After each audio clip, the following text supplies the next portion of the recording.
ስለዚህ ያንን ልምድ እንዴት ነበረ ከሀገር መሰደድክ ልጅነትህንና ከሀገር እስከወጣህበት ድረስ ያለውን ጆርኒ ንገረን እባክህ።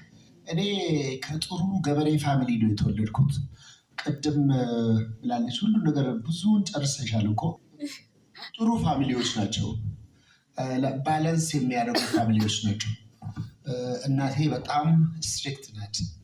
ሁሉን ነገር እንደዚህ ነው። አባቴ በጣም ደግ ሰው። በመሀል ደግሞ ትንሽ ቻንስ እናገኛለን ማለት ነው።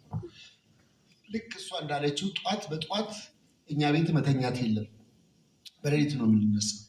ከዛ ደግሞ የሚዘጋጀውን ነገር እናዘጋጃለን ለከብቶች ለእንትን። ከዛ በኋላ ለእኛ ትምህርት ቤት ሄደን ከመጣም በኋላ ደግሞ እኔ በብዛት ፍየልና በግ ነው የጠበቁት። ማረሳው ነገር አለ። አንድ ቀን በጣም የተገረፍኩበት ሄሊኮፕተር መጣ። ሄሊኮፕተር ሲመጣ ፍየል እየጠበኩ ነበርና ሄሊኮፕተርን በጣም እወዳለሁ። እንደዚያውም ገጠር ሆኜ አይሮፕላን አበራለሁ ብዬ ነው የምገምተው። አበረርኩም ደግሞ አድርጌያለሁኝ ብዬ ነው።